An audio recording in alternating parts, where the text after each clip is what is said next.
नमस्ते, आप देख रहे हैं एमडी न्यूज। एमडी न्यूज के मेरदर्शन बुलेटिन में आप सभी का स्वागत है। आज के बुलेटिन के साथ मैं हूं निशा। खबरों को स्टार्ट करने से पहले बताती चलूं कुछ खबरों के बारे में आपको। मौसम बदलता है तो बीमारियां दस्तक देती हैं। जी हां, मैं भी आप सभी को मेरदर्शन चैनल के माध्यम से लगातार जागरूक करती हूं कि अपने आप को बचा कर रखें, क्योंकि वैसे भी अगर मौसम चेंज होता है, वेदर चेंज होता है तो बीमारियां ऑटोमेटिक आ जाती हैं, लेकिन उसके बाद भी हमें बचाव करना है, क्योंकि कोरोना काल के बाद थोड़ा सा भी फीवर हो तो अंदर एक दहशत बैठ जाती है।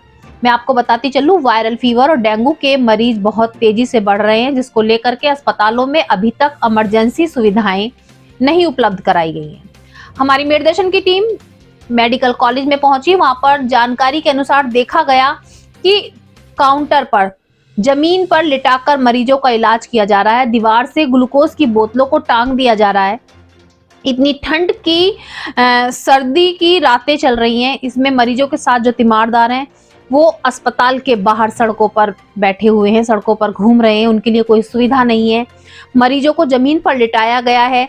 मरीजों को इलाज तो दिया जा रहा है, लेकिन आप खुद सोच सकते हैं कि एक और तो उनका वायरल का इलाज चल रहा है, डेंगू का इलाज चल रहा है, लेकिन अगर वो जमीन पर लेटे हुए हैं तो ठंड तो उनको फिर भी जकड़ रही होगी। दूसरी ओर मैं आपको बताती चलूं कि दबंगों के हौसले काफी बढ़ गए हैं। जहां पुरुष दबंगाई दिखा रहे हैं तो महिलाएं भी दबंगाई दिखा रही है। आज एक पीड़ित महिला भी एसएसपी कार्यालय पहुंची और इंसाफ की गुहार लगाई। दूसरी ओर बेटियों के साथ ये घटना, ये निर्मम हत्याएं कब रुकेंगी? एक के बाद एक बेटी सामने आ रही है, जिसके साथ जानवर बन रहे हैं, हैवानियत दिखा रहे हैं कुछ लोग, और उनको इंसाफ दिलाने के लिए अब संस्थाएं आगे आ रही हैं। जी हां, दिल्ली में हुई निर्मम हत्या को लेकर आज भी संगठन पहुंचे और इंसाफ की गुहार लगाई। साथ साथ जांच के भी लिए उन्होंने ज्ञापन सौंपा। वहीं दूसरी ओर मैं आपको बताती चलूं, विद्युत विभाग की लापरवाही के कारण बताया जा रहा है कि हाई टेंशन जो टावर थी, तार की जो टावर थी वो गिरी, जिससे 2 मजदूरों की मौत हो गई। आधा दर्जन से भी ज्यादा गंभीर रूप से घायल हो गए। बहुत सी खबरें मेरदर्शन के माध्यम से मैं आपको लगातार दिखाती हूँ, आज भी दिखाना चाहूंगी। जुड़े रहें मेरदर्शन के साथ। सबसे पहले नजर डालते हैं आज की हेडलाइंस पर, जिसके प्रायोजक हैं जूम डिजिटल मूवी वर्ल्ड। मेरदर्शन समाचारों के इस भाग के प्रायोजक हैं खेमचंद पहलवान, पूर्व सदस्य उत्तर प्रदेश कांग्रेस कमेटी व अध्यक्ष गांधी मार्ग व्यापार संघ मेरठ। थाना मुडाली क्षेत्र के अजराड़ा गांव में निर्माणाधीन हाई टेंशन लाइन का टावर गिरने से हुआ बड़ा हादसा। काम कर रहे 2 मजदूरों की मौके पर मौत, आधा दर्जन से ज्यादा मजदूर हुए घायल। अस्पताल में किया भर्ती, मचा हड़कंप। मौके पर पहुंचे अधिकारी।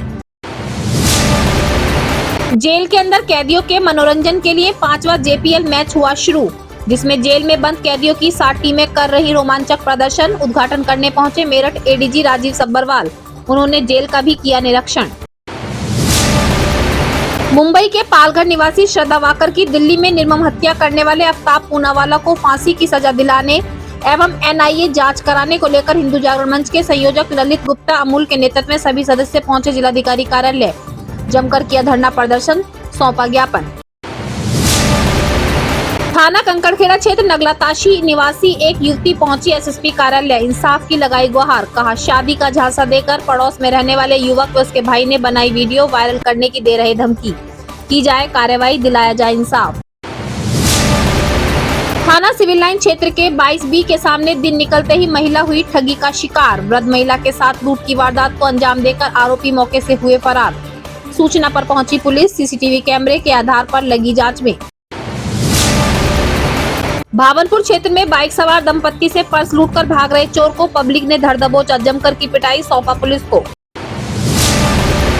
गुरु तेग बहादुर पब्लिक स्कूल के संस्थापक चौधरी नरेंद्र सिंह की याद में 14वीं इंटर स्कूल डिबेट कंपटीशन का किया गया आयोजन। प्रतियोगिता में मेरठ पब्लिक स्कूल, दीवान, IMT, KL, वेद इंटरनेशनल, मॉडर्न पब्लिक स्कूल व अन्य स्कूलों के छात्र छात्राओं ने बढ़ चढ़ कर लिया भाग। मुख्य अतिथि DIO S राजेश कुमार व कमलेश कुमार, एडिशनल सेक्रेटरी माध्यमिक शिक्षा परिषद द्वारा वाद विवाद प्रतियोगिता में प्रथम, द्वितीय, तृतीय आने वाले छात्र छात्राओं को किया गया पुरस्कृत।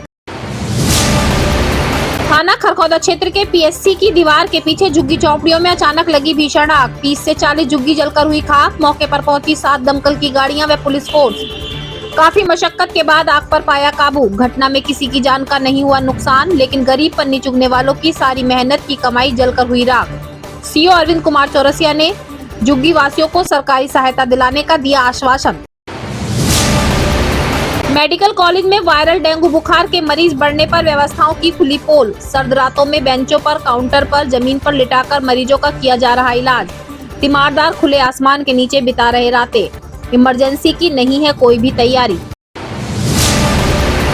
थाना लिसाड़ी गेट क्षेत्र निवासी प्रेमी युगल निकाह कर पहुंचा थाने, कहा अपनी मर्जी से किया निकाह। दोनों के परिवार वाले बने उनकी जान के दुश्मन।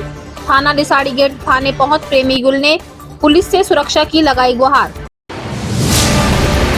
पुरुषों के साथ साथ अब महिलाएं भी दिखा रही दबंगाई। थाना टीपी नगर क्षेत्र की गुप्ता कॉलोनी में एक बुजुर्ग महिला के घर बहुत सी आपराधिक महिलाओं व पुरुषों को लेकर पहुंची। विवाह विच्छेद की हुई उसकी बड़ी पुत्रवधू वृद्ध महिला के साथ की मारपीट, गाली गलौज। 112 नंबर पर फोन कर वृद्ध महिला ने दी सूचना। मौके पर पहुंची पुलिस, नहीं की कोई भी कार्रवाई। घटना घर के बाहर लगे सीसीटीवी कैमरे में हुई कैद। आज पीड़ित वृद्ध महिला पहुंची एसएसपी कार्यालय, इंसाफ की लगाई गुहार। थाना ब्रह्मपुरी क्षेत्र निवासी एक पीड़ित महिला इंसाफ के लिए अपने बच्चों के साथ पहुंची एसएसपी कार्यालय। कहा पति के साथ कुछ लेन देन के लिए चलते महिला को आए दिन किया जा रहा परेशान। आज महिला ने एसएसपी कार्यालय पहुंच कहा कि नहीं होगी सुनवाई तो करेगी बच्चों के साथ आत्महत्या। अब खबरें विस्तार से। सबसे पहले मैं आपको बताती चलूं, थाना मुंडाली क्षेत्र के अजराड़ा गांव में निर्माणाधीन हाई टेंशन तार की जो टावर थी वो अचानक से गिर गई। काम कर रहे 2 मजदूरों की मौके पर ही मौत हो गई। आधा दर्जन से ज्यादा मजदूर गंभीर रूप से घायल हो गए, जिनको अस्पताल में भर्ती कराया गया। मौके पर अधिकारी भी पहुंचे। क्षेत्र में हड़कंप मच गया। अधिकारियों ने पहुंचकर वहां पर जायजा लिया और जांच में लगे हुए हैं। सर, क्या पूरी घटना है और क्या निकल कर आया है? थाना मुंडाली के अंतर्गत अजराड़ा गांव पड़ता है। वहाँ पर बिजली के निर्माणाधीन टावर को उसको सही किया जा रहा था। उसमें मजदूर उसमें चढ़ के कार्य कर रहे थे और इसी दौरान जो तार था वो टूटा और उसकी वजह से जो निर्माणाधीन टावर है वो नीचे गिरा, जिसमें कि 2 मजदूर हैं, उनकी मृत्यु डॉक्टर के द्वारा ये बताया गया कि उनकी मृत्यु हो गई है। और साथ में जो 6 अन्य मजदूर थे जो नीचे कार्य कर रहे थे उनको भी चोट लगी है। उनको इलाज के लिए अस्पताल भेजा गया है और इसमें जो थाने की पुलिस मौके पे पहुंची है और वहाँ पे जांच कर रही है, जिसके आधार पर आगे कार्रवाई की जाएगी। सर, ये जो बताने टावर था, इलेक्ट्रिक टावर था, इसमें लाइट वाइट तो नहीं थी सर? हाँ, ये बिजली का जो टावर थे, इसमें टावरों को आपस में तार को जोड़ के कसा जा रहा था, जिसमें कि एक तार टूटने से जो टावर को ऊपर किया जा रहा था वो नीचे आ गया, जिसमें कि 2 मजदूर उसमें चढ़ के कार्य कर रहे थे, जिसकी वजह से उनकी गिर के चोटिल हुए, जहाँ अस्पताल उनको भेजा गया। अस्पताल में उनको मृत घोषित किया गया। सर, कुछ जानकारी हो पाई है लोग कहाँ के थे जो मरने ये बाहर के मजदूर जो हैं, ये एक प्राइवेट कंपनी है जो ये कार्य कर रही थी और ये सभी लोग हैं पश्चिम। अब मैं आपको बताती चलूं, जेल में भी कैदियों के मनोरंजन के लिए कार्य किए जाते हैं। जी हाँ, मैं आपको लगातार दिखाती हूँ। पहले भी मैंने आपको कई बार बताया कि जेल में ही रक्षाबंधन का पर्व मनाया गया, जेल में ही दीपावली का पर्व मनाया गया, ताकि किसी को भी महसूस ना हो कि वो जेल के अंदर बंद है। किसी कारणवश, किसी कह सकते हैं मजबूरी में, कुछ ऐसे कारण रहे होंगे जिसके कारण से महिला और पुरुष जेल में पहुंचते हैं, लेकिन उसके बाद भी उनकी सुविधाओं का पूर्ण रूप से ध्यान रखा जाता है। आज मैं आपको बताती चलूं, मेरठ जेल में 5वां जेपीएल मैच खिलाया जा रहा है, जिसमें जो जेल के अंदर के कैदी हैं उनकी 60 टीमें बनाई गई हैं और बहुत अच्छा प्रदर्शन हर एक जो है टीम कर रही है। आज के मैच में जो उद्घाटन करने पहुंचे वो पहुंचे मेरठ के एडीजी राजीव सब्बरवाल। उन्होंने उद्घाटन भी किया, जेल का जायजा भी लिया और जायजा लेने के बाद जब हमारी निर्देशन की टीम से बात की तो उन्होंने कहा कि जेल में कैदियों के लिए बहुत सारी सुविधाएं दी गई हैं, जिसको देखकर उन्हें बहुत अच्छा लगा और समय समय पर कैदियों के लिए हर वो चीज कराई जाती है ताकि उन्हें महसूस ना हो कि वो अपने घर से बहुत दूर है। आज के मैच में भी हर एक कैदी खिलाड़ी काफी अच्छा प्रदर्शन कर रहा था, काफी अच्छा रोमांचकारी चौके छक्के वहां पर जेल में लगाए जा रहे थे।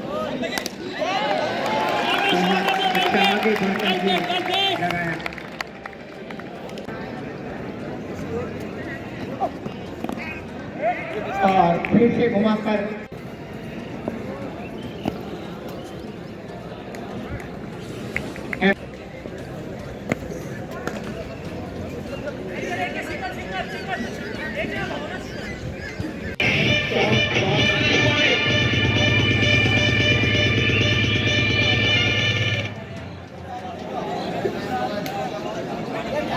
जाती है, बस एक उसकी मेहरबानी चाहिए, एक उसकी मेहरबानी चाहिए।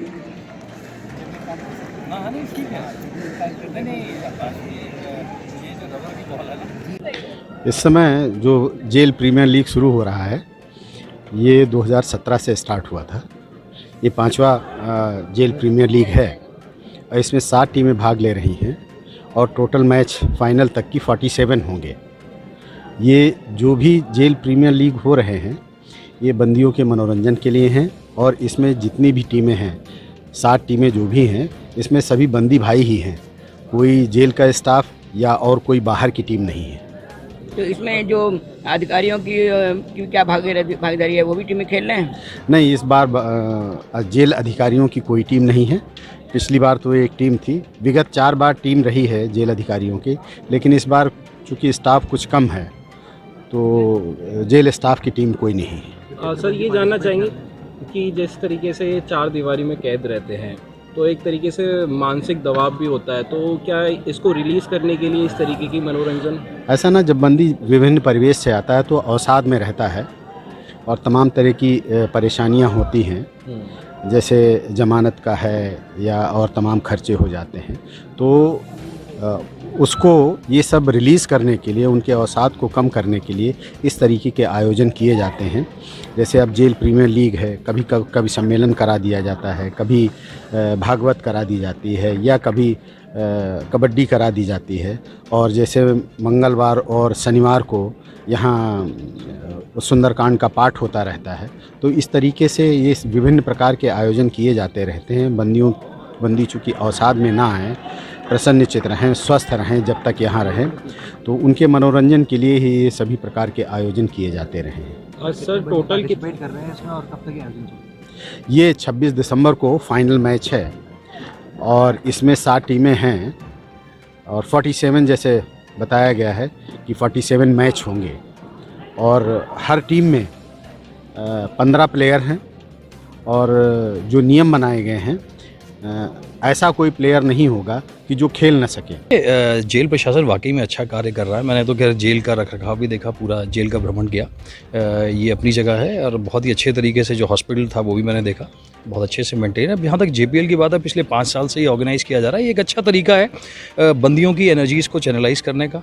साथ में खेल में जीत हार होती है तो हार को कैसे एक्सेप्ट करना है ये भी सिखाता है खेल हमको, जीत में एक साथ जश्न कैसे मनाना ये भी सिखाता है। तो एक अच्छी पहल है जिससे खिलाड़ियों के व्यक्तित्व का और जो बंदी हैं उनके व्यक्तित्व का विकास भी होगा, साथ ही साथ उनको एक टीम के साथ खेलना, हार जीत को एक्सेप्ट करना वो भी आएगा। आप एक खुद स्पोर्ट्स लवर हैं, आप खेल को पसंद करते हैं। आज आपको कैसा लगा यहाँ पे जब इस चौके छक्के देखे आपने? देखिए वो बहुत अच्छा लगा और मैं इसके लिए बधाई देना चाहूँगा जेल के सभी अधिकारियों और कर्मचारियों को कि उन्होंने इस चीज़ को कंसीव किया और इसको आगे ले जा रहे हैं। मुझे उम्मीद है कि ये ट्रेडिशन ये आगे भी कंटिन्यू। मुंबई की युवती की दिल्ली में हुई निर्मम हत्या को लेकर के काफी संगठन आगे आ रहे हैं, काफी आवाज उठाई जा रही है और आफ्ताब नामक दरिंदा, जी हाँ, जो हैवान बना, जो जानवर बना, 18 दिन तक उसके 35 टुकड़ों को इधर उधर फेंकता रहा, जिसकी भनक भी किसी को नहीं लगी, उसके खिलाफ कार्रवाई की मांग की जा रही है। आज भी मैं आपको बताती चलूं, हिंदू जागरण मंच के सभी सदस्य आज जिलाधिकारी कार्यालय पहुंचे। उन्होंने जमकर धरना प्रदर्शन किया। धरना प्रदर्शन करते हुए उन्होंने साफ साफ कहा कि आफ्ताब को फांसी की सजा दी जाए, उसके भी टुकड़े करके गली मोहल्लों में फेंक दिए जाएं और जांच कराई जाए कि ये इतनी निर्मम हत्या करने के बाद भी और किस तरीके से शांत बैठा हुआ था। जी हाँ, सभी संगठन आवाज उठा रहे हैं क्योंकि बेटियों पर अत्याचार रुकने का नाम नहीं ले रहे हैं। रोज कोई ना कोई बेटी ऐसी सामने आ जाती है जिसके साथ ऐसे दरिंदे निर्मम हत्या को अंजाम देते हैं। आगे किसी बेटी के साथ ऐसा ना हो, इसको लेकर संगठन आवाज उठा रहे हैं। कैसी दरिंदे आफ्ताब को, कैसी दरिंदे आफ्ताब को,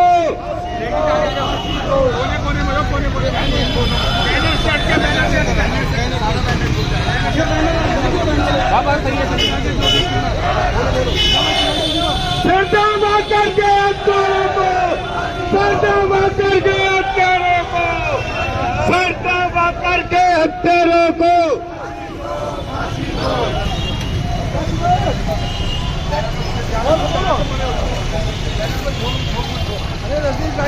बोलो सरदा वाकर के हत्यारों को, सरदा वाकर के हत्यारों को फांसी दो। जिंदा है, सुल्तान अफजल जिंदा है, जिंदा है। नौजियान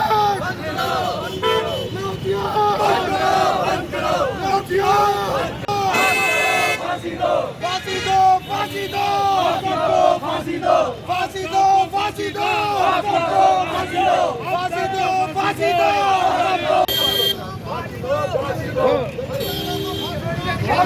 फांसी दो, फांसी दो, फांसी दो, फांसी दो, फांसी दो, फांसी दो।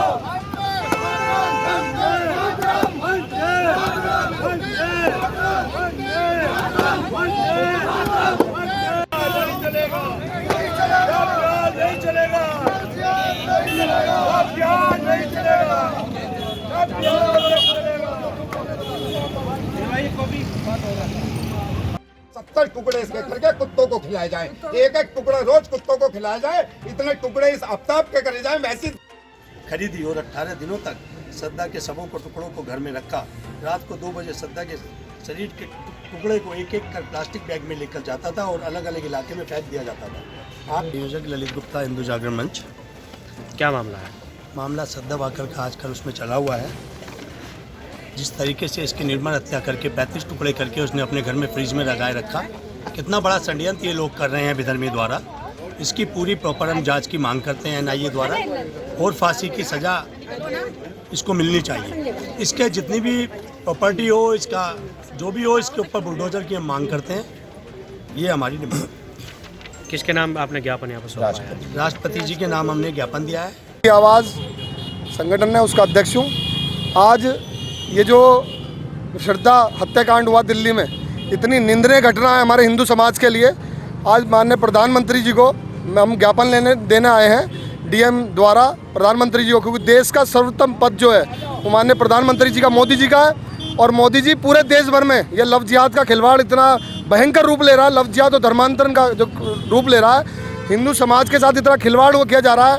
मोदी जी इस ज्ञापन को हम देने आए हैं तो उसका केवल एक मतलब है कि समाज के ऊपर जो ये हमले हो रहे हैं लव जिहाद के, जो एक श्रद्धा जो लड़की थी उसको इस विधर्मीय ने आफ्ताब ने जिस तरीके से लव जिहाद के जाल में फंसाया, 3 साल लिव इन रिलेशनशिप में रखा, उसका परिवार से दूर रही वो लड़की, और उसके अंदर उसके जो 35 टुकड़े, वो एक जो है होटल में जॉब करता था, और होटल में जॉब करके जो उसने, मैं बताऊं, मटन के जो पीसेस करे हैं उसने, क्या ये मटन के पीसेस थे जो हमारी हिंदू लड़की को जो है उसने मटन की तरीके से काट के फ्रीजर में दाब के टुकड़ों में फेंका है? ये पूरा समाज बिका है। ये इसमें सुप्रीम कोर्ट, जितनी भी हमारी यहाँ की अदालतें हैं, उनके लिए माननीय प्रधानमंत्री जी एक बार, इतना बड़ा विषय है ये, इसके अंदर या तो 15 दिन के अंदर फास्ट ट्रैक कोर्ट में मुकदमा चले और इसको फांसी की सजा हो, या 15 दिन के अंदर अंदर आप हमें दे दो, समाज खुद अपना बदला ले लेगा।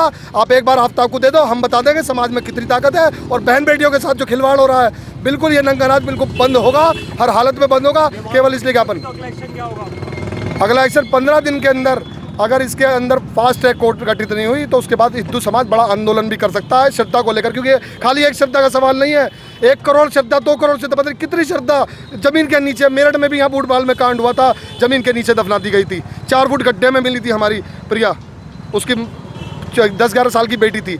तो माननीय प्रधानमंत्री जी, विषय देश भर का है, अंतर्राष्ट्रीय है, 100 करोड़ हिंदू का विषय है, विदेशों में जो हिंदू रह रहे हैं उनका विषय है, पूरे हिंदू समाज का विषय है। और ये मेरठ की जो क्रांति धारा 1857 से आज 2022 से शुरू हो जाएगी ये क्रांति, ध्यान रखना। चोर बदमाशों के हौसले कितने बुलंद हो चुके हैं, ये मैं आपको लगातार मेरदर्शन चैनल के माध्यम से दिखा रही हूँ कि दिन दहाड़े वारदात को अंजाम दिया जा रहा है। रात के अंधेरे का भी इंतजार नहीं किया जा रहा, दिन में ही दिन निकलते ही चोरी की वारदात को अंजाम दे दिया जाता है। थाना सिविल लाइन क्षेत्र 22B के बाहर एक वृद्ध महिला के साथ लूट की घटना को अंजाम दिया गया। लूट की घटना ऐसे ही नहीं, ठगी की घटना ऐसे ही नहीं की गई, उसके कानों में पहने हुए उसके कुंडल तक महिला से उतरवा लिए। मौके पर पुलिस पहुंची, पुलिस द्वारा जांच की जा रही है, CCTV कैमरों को भी खंगाला जा रहा है। लेकिन आप देख सकते हैं कि जहां पहले चोरी, लूट जैसी घटनाएं रात के अंधेरे में की जाती थी, लेकिन अब रात का इंतजार नहीं, अब तो दिन निकलते ही वारदात शुरू हो जाती है। और तुम्हारे बड़े लड़के पे, तुम्हारी बड़ी लड़की पे बहुत भारी कष्ट है, उनकी जान खतरे में है। और ठगी है तो। 4 तुम्हारे बेटे हाँ, हैं, ठगी तो। 2 तुम्हारे बेटी हैं। बंदूक भी दिखाई तुम्हें? बंदूक नहीं थी उनके पास। फिर फिर आंख बंद कर लो, आंख बंद कर लो और हरिओम हरिओम जपती रहो। 2 पत्ते दिए, ये पत्ते तुम्हारी हथेली में जब तुम। वहीं दूसरी ओर मैं आपको बताती चलूं, अब क्षेत्रवासी या कह सकते हैं ग्रामवासी पुलिस के आने का भी इंतजार नहीं करते, मौके पर ही चोर बदमाशों को पकड़कर धो देते हैं। जी हां, थाना भावनपुर क्षेत्र में बाइक सवार एक दंपत्ति से पर्स छीनकर भाग रहे एक चोर को वहीं के क्षेत्रवासियों ने पकड़कर काफी जमकर धुनाई की। जी हां, घटना जो सीसीटीवी कैमरों में कैद भी हुई, वीडियो भी जमकर वायरल हो रही है। मौके पर पुलिस पहुंची और क्षेत्रवासियों ने धुनाई करने के बाद उस आरोपी को पुलिस को सौंप दिया।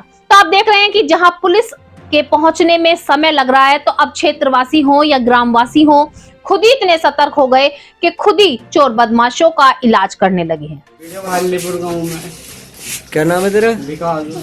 किसका पर्स छीन के भागा था? अरे पर्स किसका छीन के भागा था? अरे चलो आ गया एक लौंडा और। चलो भाई बाहर निकलो, प्रधान जी। मैं आपको मेरदर्शन चैनल के माध्यम से लगातार दिखा रही हूं कि युवती और महिलाओं के साथ फ्रॉड के मामले काफी सामने आ रहे हैं। उनको प्रेम जाल में फंसाया जा रहा है, उनका वीडियो बनाया जा रहा है, वीडियो वायरल करने की धमकी दी जा रही है।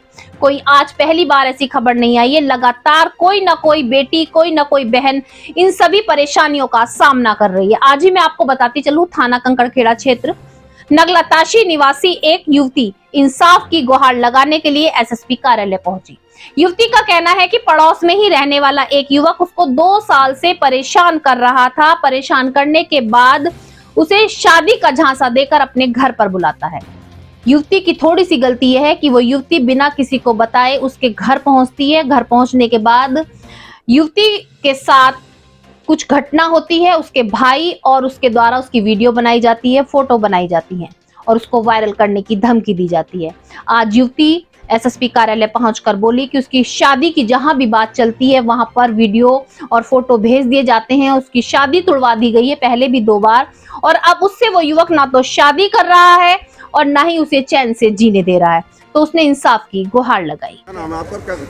मेरे नाम सीमा है और मैं मतलब कंकड़खेड़ा की रहने वाली हूँ, नंगलातासी गली नंबर 2। मेरे पड़ोस में रहने वाला एक मिंकल युवक, वो मुझे मतलब कॉलेज टाइम में 2 साल से परेशान कर रहा है, ठीक है। और उसके बाद में मतलब उसने मुझे अचानक से बुलाया, मुझे पता नहीं था। मैं उसके घर पे गई तो उसका भाई भी वहाँ मौजूद था, मोहित, ठीक है। उसके बाद में मोहित ने कुछ फ़ोटो वगैरह वायरल, मतलब फ़ोटो वगैरह वीडियो वगैरह बना ली मेरी और फ़ोटो वगैरह क्लिक कर लिए और बोलने लगे, दोनों भाई बोलने लगे कि मतलब अगर तूने हमारे साथ में कुछ कानूनी कार्रवाई करने की कोशिश की तो हम मतलब तेरे फ़ोटो वगैरह वायरल कर देंगे। क्या फ़ोटो कैसे खींचे तुम? फ़ोटो फ़ोन में लिए थे उन्होंने, और वीडियो उसके भाई ने मेरी छुप के बनाई थी। दरअसल मुझे पता नहीं था। हाँ जी, और मैं FIR चाहती हूँ उनके। मेरी कहीं भी मतलब कंकड़खेड़ा के थाने में कहीं भी सुनवाई नहीं हो पा रही है बिल्कुल भी। मैंने हाँ शादी का झांसा दिया था उन्होंने मुझे, बट मैं उनके चक्कर में आ गई थी। अब वो शादी के लिए मना कर रहा है और मतलब कंकड़खेड़ा थाने से मेरी मैंने 10 एप्लीकेशन दे चुकी हूँ, मेरी वहाँ से कोई कार्रवाई नहीं हो पा रही है बिल्कुल भी। आज आप कप्तान से मिलो, कप्तान साहब ने कहा अब आज मुझे SSP ऑफिस आना पड़ा ताकि मेरी कार्रवाई हो जाए और मेरी ये एप्लीकेशन महिला थाने में पहुँचे और मेरी सुनवाई हो। बस मैं ये चाहती हूँ और कुछ नहीं। कितने टाइम से परेशान कर रहा है? 2 ईयर्स हो गए हैं। आप पढ़ती हो? Yes sir. कौन सी क्लास? BA फाइनल कर चुकी हूँ मैं। अब वो कोई धमकी भी दे रहे हैं आपको? हाँ धमकी दे रहे हैं वो। क्या कह रहे हैं? धमकी में ये दे रहे हैं कि अगर तूने मतलब हमारे साथ में कुछ कानूनी कार्रवाई करने की कोशिश करी तो हम तेरी फ़ोटो वगैरह वायरल कर देंगे। उन्होंने एक बार कर भी दी थी जहाँ पे मेरे रिश्ते हुए थे, 2 रिश्ते हुए थे, एक गाजियाबाद से हुआ था, एक जंगीठी से हुआ था। तो उन्होंने फ़ोटो वगैरह वहाँ पे वायरल कर दी थी, वहाँ से रिश्ते टूट चुके थे मेरे। अब मैं आपको बताती चलूं, आज एक वृद्ध महिला भी परेशान होकर SSP कार्यालय पहुंची। महिला का कहना था कि उसकी जो बड़े बेटे की बहू है, जिसको जो है विवाह विच्छेद कर दिया गया है, जिसको तलाक दे दिया गया है, वो कई आपराधिक महिलाओं और पुरुषों को लेकर के अचानक रात में उसके घर पहुंच जाती है। महिला के साथ मारपीट की जाती है, वृद्ध महिला के साथ मारपीट गाली गलौज की जाती है। महिला 112 नंबर पर कॉल करके पुलिस को बुलाती है, लेकिन पुलिस द्वारा कोई भी ठोस कार्रवाई नहीं की जाती। आज महिला SSP कार्यालय पहुंची और इंसाफ की गुहार लगाई। उसने कहा कि जहां उसकी बड़े बेटे की बहू दबंगाई दिखा रही थी, तो साथ में अन्य आपराधिक महिलाओं को भी लेकर आई, जिसके द्वारा उसके साथ मारपीट की गई, तो उसको इंसाफ दिलाया जाए। हमारे मित्र हैं अमित शर्मा, उनकी भाई की और भाभी की आपस में मुकदमेबाजी चल रही। भाभी ने मुकदमे कर रखे, भाई ने भी कर रखे, कोर्ट में मामला विवादित है। अब वो जो इनकी भाभी है वो बदतमीजी करके 5, 7, 10 बेवकूफ़ और क्या नाम मवाली औरतों को लेकर घर में घुस के ताले वाले तोड़ना, इसकी माँ के साथ बदतमीजी करना, कानून को अपने हाथ में लेना, इस तरह की उन्होंने रात 11 बजे तक घटना की है। वहाँ पे पुलिस भी पहुँची, 112 नंबर पर फ़ोन किए गए, पुलिस पहुँची मौके पे, मगर पुलिस का रवैया अच्छा नहीं रहा। पुलिस ने जो वहाँ से कार्रवाई करनी चाहिए थी ईमानदारी के साथ, बाहर से आके दिल्ली से हंगामा करना, घर में औरतों को लेके, एनजीओ वगैरह को, फर्जी एनजीओ को लेकर करना। आज हम एसएसपी से मिलने के लिए आए थे, पर दुर्भाग्यवश एसएसपी साहब नहीं हैं, सीओ साहब हैं, उन्होंने हमारी बात सुनी, और यदि इस पर अमल नहीं लाया जाता तो कल भयानक रूप होगा वकीलों का। प्रशासन ये समझ ले। वहीं दूसरी ओर मैं आपको बताती चलूं, थाना ब्रह्मपुरी क्षेत्र ईरा गार्डन निवासी एक महिला भी अपने 4 बच्चों के साथ आज एसएसपी कार्यालय पहुंची। महिला का कहना है कि उसके पति का किसी अन्य लोगों के साथ कुछ लेन देन को लेकर मामला है, कुछ चेक को लेकर मामला है, जो चेक बाउंस हो गए, उनको लेकर के आए दिन कभी किसी थाने की पुलिस, कभी किसी थाने की पुलिस वहां पर पहुंच रही है। महिला को परेशान किया जा रहा है। महिला एक घरेलू महिला है, सिलाई का कार्य करती है, अपने बच्चों का पालन पोषण कर रही है। आज वह एसएसपी कार्यालय पहुंची। उसने कहा कि पति के इन कार्यों से पत्नी को कोई मतलब नहीं है। पत्नी ने इंसाफ की गुहार लगाई और कहा कि अगर महिला की सुनवाई नहीं होती है तो वो अपने 4 बच्चों के साथ एसएसपी कार्यालय के बाहर ही आत्मदाह करेगी। रेशमा खान। क्या मामला? मामला मेरे पति के साथ कुछ लोगों का लेन देन है। उनके नामों में से परवेज अली हैं, जावेद अली हैं, और भी 2-4 जने सामने आ रहे हैं उनमें, लेकिन मुझे इस किसी मैटर का पता नहीं है, ना ही मैं इसमें कोई इन्वॉल्व हूँ। अब वो लोग कभी कहीं से एप्लीकेशन देते हैं, कभी कहीं से ब्रह्मपुरी थाने से, माधोपुरम चौकी से कांस्टेबल आए, कल ये 2 कांस्टेबल और आए, वो किसी ऑफिस से ही थे, वो भी वो बता के वहाँ जाके भी हमें बयान दर्ज करानी है अपने, बुलाया गया हमें। क्या धमकी दे रहे हैं वो? धमकी ये देते हैं कि हमारा ये मामला शॉर्ट आउट कराओ, नहीं तो हम आपको और आपके बेटे को दोनों को उठवा देंगे। इस बेटे का नाम लिखवाया जाता, मेरा बड़ा बेटा ये है, इसका नाम लिखवाया जाता मेरे साथ में, जबकि बच्चे पढ़ने वाले हैं, बाकी कुछ नहीं है। आपके पति देव कहाँ है? पति मेरे बाहर गए हुए हैं काम के सिलसिले में। अब आप क्या चाहती हो? मैं ये चाहती हूँ कि एसएसपी साहब हमारी पूरी इसकी तहकीकात कराएं, उन लोगों को जो भी इसमें इन्वॉल्व है उन्हें सज़ा दिलाई जाए, या मेरा और मेरे बच्चों का बार बार इस तरीके से नाम न लिखवाए। भाई मैं एक सीधी सादी हाउस वाइफ हूँ, मैं पुलिस चौकियों के कहाँ थाने बच्चों को लेकर घूमती फिरूंगी?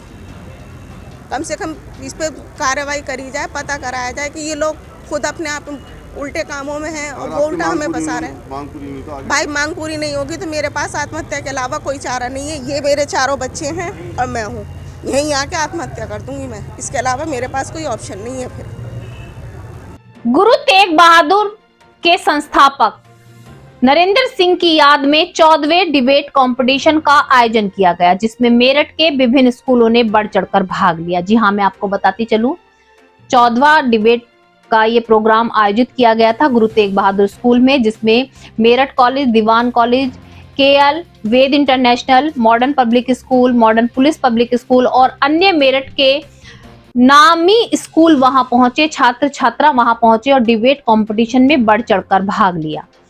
प्रथम, द्वितीय, तृतीय आने वाले छात्र छात्राओं को आए हुए मुख्य अतिथियों द्वारा पुरस्कृत भी किया गया।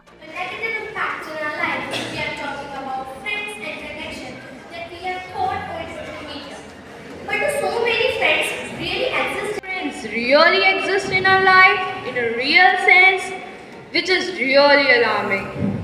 In fact, today kids and teens are growing up learning how to communicate with others. There have been many cases of honey trap where businessmen were being blackmailed. Overall, the social media is doing more harm than good. Thus, social media is not at all the need of the hour. There are better things to do than surfing. With utmost dedication and devotion, did his schooling from Mainpuri and post-graduation from Allahabad.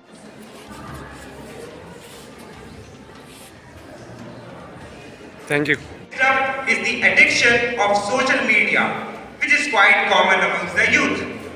This addiction hampers the mind of peace-loving citizens. Because of fake news, many a times communal riots, circumstances, and how this diabolic message vitiated the entire atmosphere. Was viral, and many students who read it prepared those questions, but to their hard luck, none of them because of it, and the colossal harm social media caused. It also leads to cyber, makes children a target for predators and hackers. You may recall a game which was trending on social media.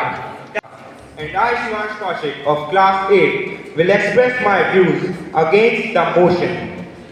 Despite having some advantages, social media is considered to be one of the most harmful elements of the society. आज Guru Tegh Bahadur public school western road Meerut cantt में एक debate का आयोजन किया गया inter school, जिसमें शहर के प्रतिष्ठित लगभग 25 स्कूलों ने प्रतिभाग किया। और डिबेट का जो टॉपिक था वह रहा check on social media is the need of the hour. Very interesting topic. The children spoke in favour as well as in against, और सभी बच्चों ने बहुत बढ़िया अपने शब्दों में मीडिया के विषय में अपने विचारों को रखा।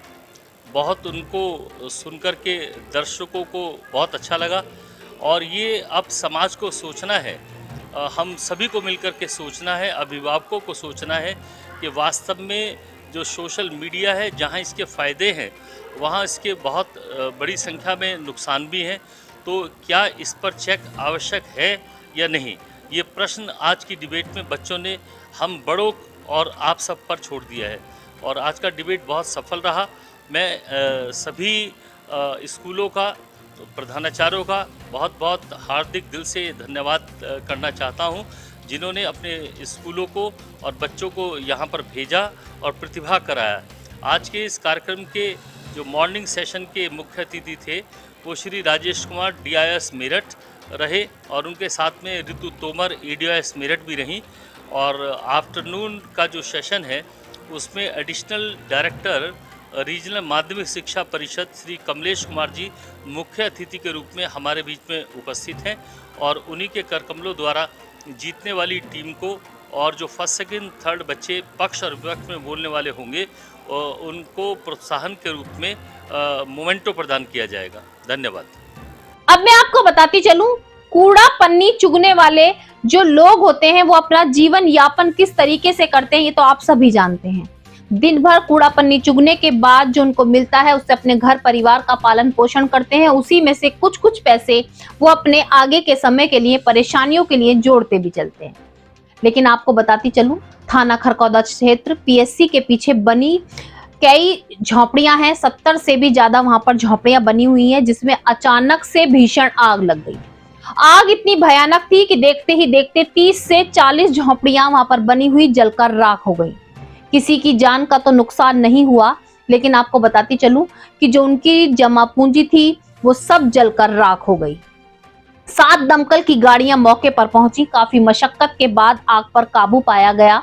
अधिकारी भी पहुंचे। अधिकारियों ने जो गरीब पन्नी चुगने वाले लोग थे उनको आश्वासन दिया कि सरकार द्वारा उनको सहायता दिलाई जाएगी। लेकिन आप सोच सकते हैं कि जीवन उनका उन झुग्गियों में ही था, वो उस झुग्गियों में ही रह रहे थे, लेकिन अब वो जलकर राख हो गई। ये 44 बटालियन PSC के पीछे थाना खरकौदा अंतर्गत ये मैदान में एक झुग्गी झोपड़ियाँ लगा के लोग रह रहे थे, और उसमें से किसी कारण से आग लग गई थी। आग लगने की सूचना ही पुलिस और प्रशासन, फायर ब्रिगेड की सारी गाड़ियां पहुंच करके इस पर आग को कंट्रोल करके कोई जीवहानि नहीं हुई है।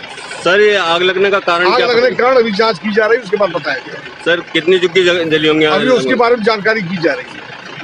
ठीक है। मौसम बदलते ही डेंगू, वायरल फीवर और अन्य बीमारियों का प्रकोप बढ़ने लगता है। जी हाँ, मैं लगातार आपको मेरदर्शन चैनल के माध्यम से बता रही हूँ कि वायरल फीवर बहुत तेजी से बढ़ रहा है, डेंगू बहुत तेजी से बढ़ रहा है और अन्य फीवर भी बढ़ रहे हैं। लेकिन उसके बाद भी अस्पतालों में कोई भी स्पेशल इमरजेंसी सुविधाओं का इंतजाम नहीं किया गया है। जी हाँ, मैं आपको बताती चलूं, हमारी मेरदर्शन की टीम मेरठ कॉलेज अस्पताल में पहुंची। जहां पर मरीज इतने बढ़ चुके हैं, मरीजों की संख्या इतनी बढ़ चुकी है कि उनको जमीन पर लिटाकर, काउंटर पर लिटाकर, टेबल पर लिटाकर बोतल चढ़ाई जा रही है, ग्लूकोज चढ़ाया जा रहा है। इतनी सर्द रातें हैं, आप खुद देख रहे हैं कि सर्द रातों में हम बिस्तर में भी होते हैं तो हमें सर्दी लगती है। लेकिन मरीज एक तो फीवर और वायरल से परेशान है, डेंगू से परेशान है, उसके बाद उसको खुले, कह सकते खुले में लिटाया हुआ है, बेंचों पर लिटाया हुआ है, दीवार के सहारे लगाकर बोतल चढ़ाई जा रही है। और जो मरीज के साथ तीमारदार हैं वो सर्द रातों में अस्पताल के बाहर घूम रहे हैं। इमरजेंसी की कोई भी सुविधा अभी अस्पताल में नहीं उपयोग कराई जा रही है, जिसको लेकर के लग रहा है देखकर कि मरीजों को काफी परेशानियों का सामना करना पड़ रहा है। आपका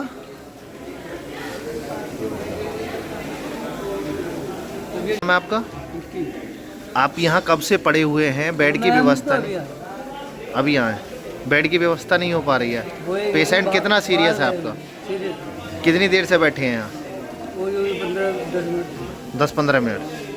आज के मेरे दर्शन बुलेटिन में बस इतना ही। तेज और ताजा खबरें जानने के लिए देखते रहिए मेरे दर्शन। यदि आप भी हमारे साथ जुड़ना चाहते हैं या स्पेशल बुलेटिन बनवाना चाहते हैं तो नीचे दिए गए नंबर पर संपर्क करें, सब्सक्राइब करें MD न्यूज मेरठ।